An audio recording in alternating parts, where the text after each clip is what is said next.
Welcome back, friend. Lost Scarf here, and it's time for the newest Kirby's Dreamcast. Here we talk about everything Kirby, from the games to the people behind making Kirby, and the show Kirby Right Back at ya.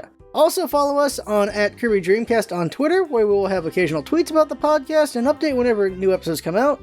It'll mainly follow Kirby fan art artists and retweet their art as well, so a lot of good stuff there. This week there's no new news as far as anything going on with Kirby this week, like nothing. Oh, actually, I just saw it. Looks like the Train Poo-Poo-Poo is coming back, so if you're in Japan, that's gonna be cool. That'll be cool for you. Maybe there'll be new plushies. I would really be happy if there's new plushies from Train Poo-Poo-Poo. That'd be cool. As far as new Twitters being worth mentioning, there are a couple, but I'll bring them up in the future. So the next episode, I believe, is going to be covering the third Kirby game. That's going to be Kirby's Pinball Land. To my surprise, we won't see another mainline Kirby game for a little while, because the fourth Kirby game was Kirby's Dream Course, which is really good, and the fifth was Kirby's Avalanche, which was a different game in Japan and on the Sega. Holy crap. It's Robotnik's Mean Bean Machine on the Sega. Like, they just turned a different game into this game. So that'll be interesting talk when that comes up. The sixth game is Kirby's Dream Land 2, so that's when we'll finally get to mainland game. But then it's followed by Kirby's Block Ball, Kirby's Toy Box, and finally my favorite from my childhood, Kirby's Superstar. So it's going to be interesting to see how we cover all these different games, especially Kirby's Toy Box, because that was Japan only, and it was on this satellite system, but there's probably an emulator or ROM for it. Maybe we can figure out how we can go over that in the future. But we'll see when we get there. And as you can tell, Kirby has had a ton of spin-off games. Thankfully, they're all incredibly fun and enjoyable, and I can't wait to play them all and tell you everything about them in the future. It's gonna be great. So episode 20 is called Dedede Snow Job, and the Japanese title is a spoil, so I won't tell you what that one is just yet. But buckle up, everyone, because this is a sad episode. Not as sad as 15, holy crap, not as sad as 15, but it's still sad. So the episode starts with a day at the beach. Tiff is collecting seashells, Falala and Fololo are playing with Honey, making a sandcastle, the boys and Kirby are swimming, and Kirby's just enjoying himself laying back in the water after all the swimming. But then a big wave comes over and hits Kirby and knocks him into the beach, and Kirby is just desperately swimming and he finds himself on the beach, and everyone just laughs at a scared Kirby, which is, messed up, but since he's safe, I guess it's fine. Then we cut to the castle, and we see King Dedede is just sweating under the summer heat, with Escargoon struggling to fan him with a big old fan. Escargoon's wavering though, so King Dedede takes the fan and starts fanning Escargoon, showing him how it's done, and it's a really good cool breeze that puts Escargoon to sleep, which King Dedede gets mad about and just destroys the fan on Escargoon's head. He then decides he's going to summon a monster to deal with the summer heat. And so we get the opener. The opener is awesome as always. I do wish we got a new opener at some point in the show. It's going to be the same opener the entire time. The original had 2 openers. The second opener starts at episode 70, so it wouldn't be at this point yet if they had an opener here matching the Japanese one, but it'd be cool to see one eventually. But we never get a new one. Then again, I do love this opener, so not a bad thing there at all. After the opener, we see King Dedede talking to the salesman and saying he wants something to help deal with the heat. The salesman says they don't deal in home appliances like AC, but they might have something that can do the job.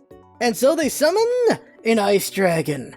It's a little baby ice dragon though, that totally looks like a Bubble Bobble.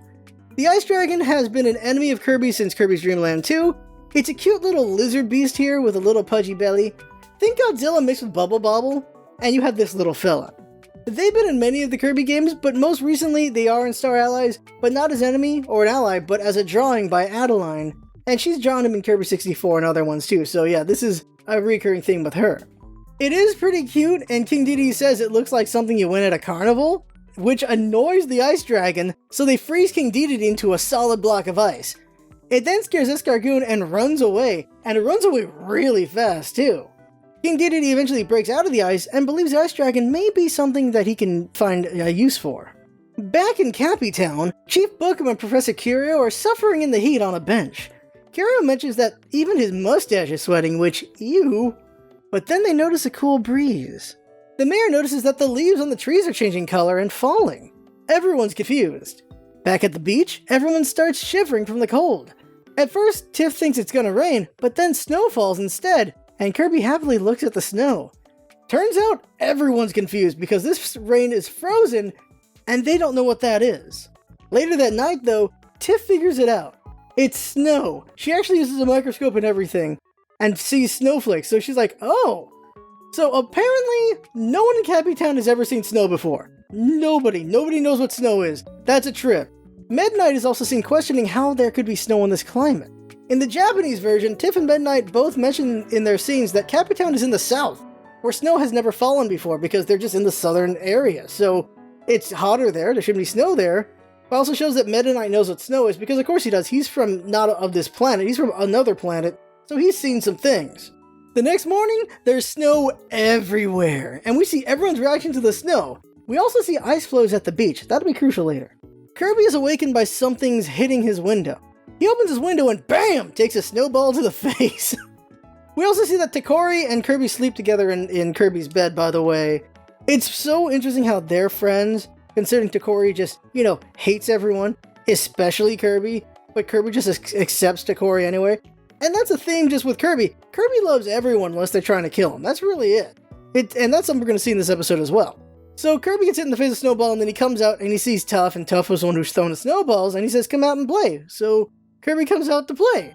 He sees all the snow, and he's just happy in the snow. It's very cute, very, very cute. Meanwhile, Takori says he's going to stay in bed because this is penguin weather, which, interesting considering the king's a penguin. So in Japanese, the word for snow is yuki, and Kirby says that repeatedly because Tuff tells him this is called yuki, this is snow. While in the US version, Kirby just says poyo a bunch as usual. Happily saying poyo at that. I'm guessing they maybe tried for the snow line, but it's just harder to say snow with Kirby in a cute way, since it's not like two syllables, just snow, while poyo is, poyo. We then see the mayor and his family take a family picture for Christmas. Like, there's a lot of people in his family.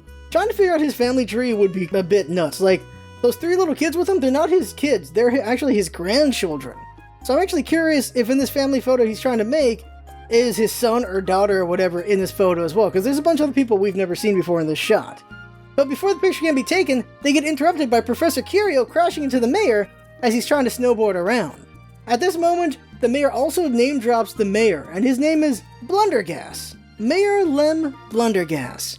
In the Japanese version, it's just Mayor Lem, and then the US version just added Blundergas for some reason, which actually will be significant in a later episode now that I think about it.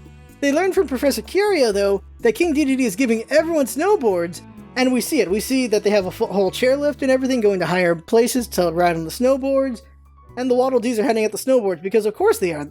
King Dedede's got an army of them, so he probably had to make these boards and just make everything and just give them out, because he has literally thousands of workers under him in the Dedede army. Tiff doesn't like it because she's suspicious of him as always, which is the right thing to do when you think about it. It's always the right thing to do when it comes to King Dedede. Other people, though, trust King Dedede, and they don't think there's anything nefarious going on here, which is the weirdest thing considering we're in episode 20, and he's done plenty of bad things to everyone already. We then see Tuff showing off his snowboarding skills, and Kirby riding right along behind him on his own snowboard, and it is incredibly cute. It is so cute, oh man. When Tuff and Kirby arrive to see Tiff, Tiff continues to wonder why there's snow, but Tuff ignores her worries in favor of having fun, because come on, we're having fun, maybe King Dedede's cool this time, which is the biggest mistake to make, of course. And then they ride off. Then King Dedede and Escargoon ride over, and they put on the brakes on their boards, and they bury Tiff in snow, because of course they hate her, because she always proves them to be the bad guys. She accuses them of being the cause of the snow, and they throw a snowboard at her, which really would have hurt if it landed and actually hit her. Midnight tells Tiff, though, to be patient. She may be right that King Dedede may be behind the snow job. That's right, Midnight name dropped the episode. Next we see Kirby enjoying snowboarding some more, but he loses control and he ends up going up a ramp and flying far in the air. He then lands on the ground, but keeps rolling from the momentum and turns into a big snowball, eventually crashing. Tuff catches up with him and finds that Kirby crashed into a snowman named Chile. Now that we've met Chile, let's talk about Chile. Chile is a snowman with 2 big eyebrows, and he always looks angry. That's just how he looks, because those big eyebrows. He's got 2 yellow ball hands, which I guess are meant to be mittens, and he has a green bucket hat and a red collar around his neck with a bell on it. He has been an enemy of Kirby's since Kirby's Adventure, and he of course gives the ice ability. I don't think we've talked about this voice actor yet, so Chile is voiced by Casey Rogers, who is one of 3 women who have ever voiced Ash Ketchum, by the way. She's the voice of Chile, Ladylike, Hana, and Honey in the show. Hana's the wife of the mayor, by the way. She's also the voice of Wobbuffet in Pokemon, and the voice of Baroness in G.I. Joe. So 1 degree of separation between Ash Ketchum and Baroness. They're also the voice of Officer Jenny, Totodile, Mr. Mime, Eevee, and just like dozens of more Pokemon. And it makes sense because the dub has different names for the Pokemon than the Japanese version, so they need someone to do those animal sounds, and so she does a bunch of them. They're also the voice of Yoshi in Tetris Attack. Now, I unfortunately can't find the Japanese voice actress's information anywhere though, so that's too bad, because they say Chile pretty well too. That's right, Chile says their name, just like a Pokemon in this episode. So at first, Chile freaks out Kirby and Tough, because, it's a snowman and it moves. But then they quickly warm up to Chile. Immediately, Kirby happily says Chile over and over and over again and runs over to play with Chile. Tiff sees them and is immediately suspicious of Chile because of just how intense the snowman is. And through miming, Tiff learns that Chile was made by the snowfall. And before she can get some more ideas about what's going on, she gets hit with a snowball, and that's from some of the other kids. And then we see a bunch of the kids join into a snowball fight, minus Tiff. Kirby tries to participate, but gets pelted with a bunch of snowballs. It's really cute as always. So he runs back to cover under some trees and gathers more snowballs. We then see Chile turn around and have a sinister look on their face. They generate and throw a snowball at some icicles over Kirby's head at the trees, and they fall. Luckily, Kirby stepped out of the way in time to not get stabbed to death by these icicles because he was gathering more snow. Kirby looks back at the icicle and is confused. So attempted murder number 1 by Chile already. Kirby goes back to gathering snowballs, and Chile tries again with even more snowballs, which leads to even more icicles falling at Kirby. But luckily, King Dedede comes in fast and crashes into Kirby unwittingly, saving his life. Apparently King Dedede is bad at skiing, which is thankfully good for Kirby. Like, he's bad at skiing, but he also hates Kirby, so he's probably aiming on accident at Kirby anyway, and he ends up saving his life. So Tiff realizes what happened and immediately gets mad at Chile. But Kirby won't hear it and goes to play with Chile some more. So 2 attempts on Kirby's life so far. Real quick, I want to mention the music. 95% of the time, I think the music is better in the US version. The US version's music has just better comedic timing, really good at big dramatic moments, or action sequences. They're just really good for a lot of details. But where they fall short is when they need to be subtle, when it comes to darker or sadder moments. And when Chile tries to kill Kirby, the music's very upbeat, like it's an upbeat sinister kind of thing in the US version.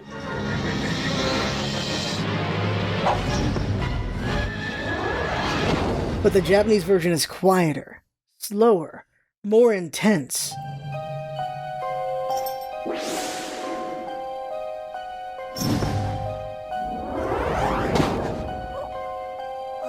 At this moment in the Japanese version, the music becomes that, wide and slow, so you can focus on the fact Chile is trying to murder Kirby. So back to the episode, Kirby goes off to play with Chile some more, and Kirby finds a frozen pond, and cautiously taps it, because he's not sure about this water. And then Chile pushes Kirby from behind into the pond, and Kirby's scared at first as he lands in the pond, but luckily he's too light, so the ice doesn't break to kill him. So attempted murder number 3 has been failed. Whew. Kirby gets really scared as he's sliding, but eventually he realizes he's okay and starts enjoying the sliding on the ice and starts skating on it, showing just again how talented Kirby is at just having fun with everything.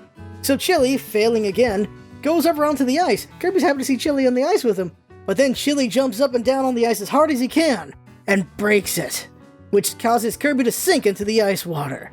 Kirby desperately struggles in the water as Tiff runs down to save him. Chile watches Kirby drown, but then finds himself falling into the water as well. So now both are struggling to survive. Kirby though is able to get to the edge and stay alive, but then he sees Chile drowning and swims over to save him. Kirby then drags him to the snow and covers him in snow, and Tiff comes to help as well. Kirby's doing this because a portion of Chile melted in the water, and you do see like he's pretty damaged up because of the melting. After saving Chile, Tiff yells at Chile for trying to kill Kirby, which is at a 4 count right now. But Kirby defends Chile and leaves with Chile. Tiff isn't sure what to do. That night, we see Kirby's house. Kirby put out the fire in the house because it would melt Chile. Takori leaves because he's in the house too, and it would be too cold to sleep, so he's like, what the heck? And Kirby's like, come on! And so Takori leaves. Kirby smiles at Chile and then watches the moon outside, while from behind, Chile stares at Kirby with that killer stare as always. Takori tries to crash at Tiff's place, and she gets mad that he left Kirby alone with Chile, and she runs off to save Kirby before it becomes too late. Tough runs off with her too.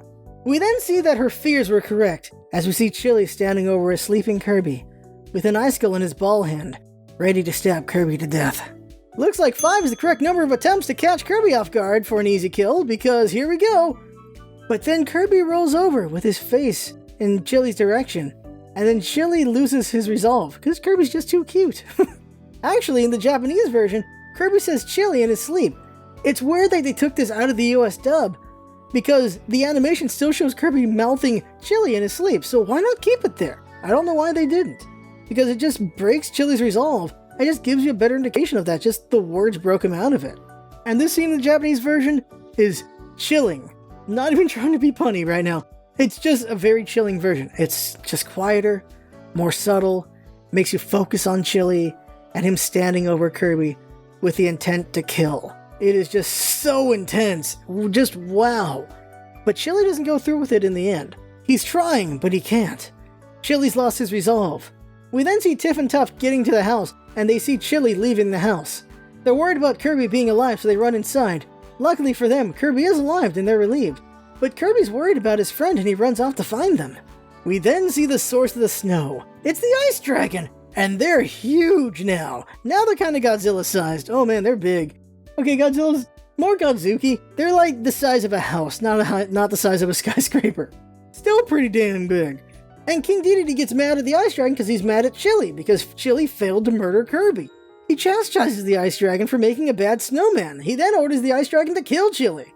The Ice Dragon goes to just squish Chile under its foot, but then Kirby jumps in and saves Chile just in time. Then the Ice Dragon attacks Kirby with an Ice Blast. Kirby runs around and dodges, and then he tries to suck up the Ice Dragon, but the dragon is huge!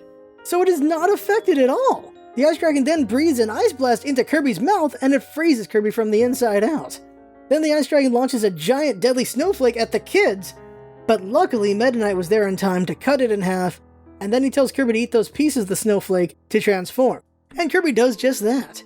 And so, we should mention the Ice Kirby transformation. And this one, Kirby jumps into the air and he starts shivering because he's really cold inside. And then icicles start sprouting on his head, and then Kirby starts dancing in the ice. He's like, oh hey, I'm adapted to the cold now. Then his jewel band comes together on his head, and Kirby's ready to do battle. Meta Knight, as always, tells everyone that Kirby is now Ice Kirby. So Kirby uses his ice attack on the Ice Dragon, but the Ice Dragon just enjoys the ice. It's not affecting him because, well, it is an Ice Dragon. Then it launches more snowflakes at Kirby, and Kirby gets overwhelmed and gets beaten over and over by the snowflakes.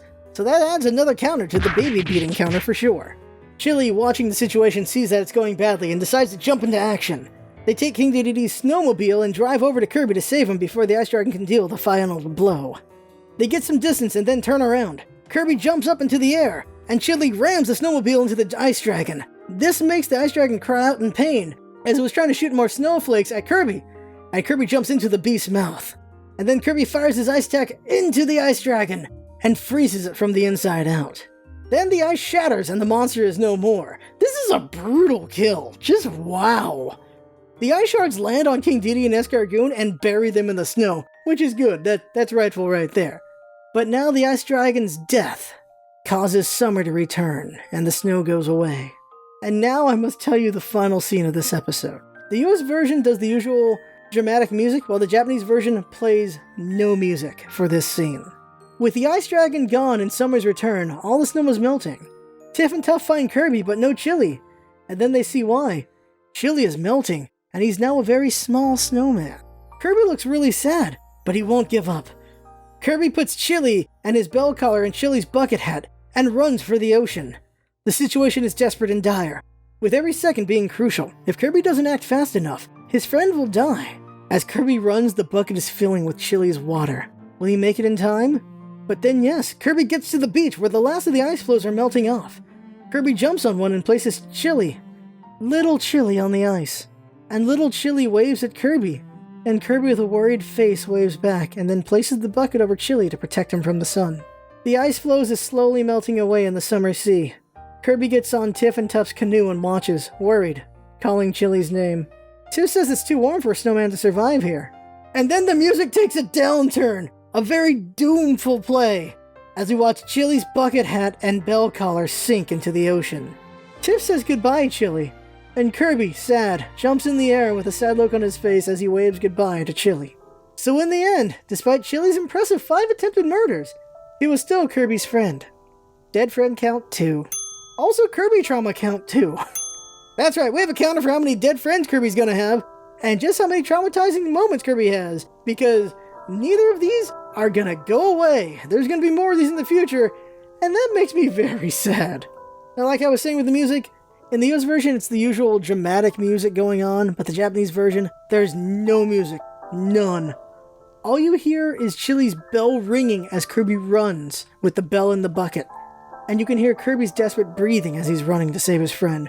That is amazing. That is so intense.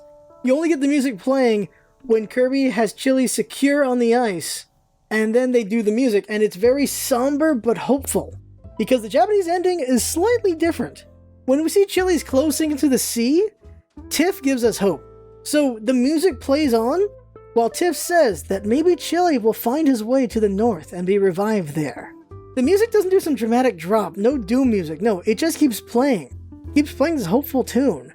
So Kirby waves goodbye to his friend and he's worried, but there's a chance Chile isn't dead. And I really need that chance to be real, because oh man did I cry at that ending. Not necessarily over Chile's death, but just at Kirby losing another friend. It's only been 5 episodes since Kirby's dog died. This show is just emotionally devastating, holy crap. So now I can reveal the Japanese title, and that is Goodbye Snowman Chile. That's right, they just straight up tell you what's gonna happen in the title of the episode. Just what the heck was that spoiler about? Now the only thing I haven't mentioned at all from the Japanese version is that the Japanese version has a lot more cursing in it, which surprises me. There's just more cursing in the Japanese version. That's just, wow, just wow with that. Now I'm really surprised at the dark tone of the ending with 4Kids. Because 4Kids is usually not going for the darker ending. They usually try to keep things upbeat, even skipping plot points to make things more upbeat in other shows. That is just very interesting that they didn't do that here. Just for them, there's no hope of survival for Chile. At least that's what it seems like, which is really, really sad and awful. Also, in general, when it comes to the show, who wrote the creator of this show? Kirby's going to get traumatized many more times in this show. He's going to see more friends die right in front of him. It is ridiculous. It's just a bit much. So the plan for the next episode is going to be Kirby's Pinball Land, which is the first of many spin-off games for Kirby. It's really good. I played it as a kid and I enjoyed it again playing it for footage for the episode. And then we'll be getting to episode 21, which is a really good one. I love this episode. It's the princess episode. It's a really good one. After that's episode 22, which is the island episode. Not a very good episode. But then we get a good stretch of episodes all the way up to episode 27. 28's an okay episode. And then there's 29. 29 is one of my favorite episodes, and it might be one of your favorites too. It's a really, really good episode. So with this episode, we are at 1/5 through the entire Kirby Right Back at You anime. This is a really good show, and I can't wait for us to get all the way through it. I just love talking about Kirby. And as always, you can find us on YouTube, Podbean, iTunes, and Google Music Play, trying to get us in other places. If you're listening in iTunes, please give us a review. iTunes actually cares about reviews, unlike other places. They really care about it, and that score will be heavily weighed against us, or for us, so check it out. Review it there if you listen to it there. Also, the difference between YouTube and other platforms is that we put up footage for the YouTube version, but I try my best to describe everything so you don't have to watch this podcast episode. But then watching the podcast episode is also good, because you just get to see the visuals of what I'm talking about, so that's good too. But when it comes to the game episodes, you definitely want to watch, because we put a bunch of footage from the games, so that really helps understand what's going on there for sure. And if you have feedback, please let us know on YouTube or at Kirby Dreamcast. And so that right there is the podcast. Share us with your friends and anyone else who likes Kirby, because I like talking about this. It's fun just sharing these facts and everything with everyone. It's just, I'm having a lot of fun doing this podcast.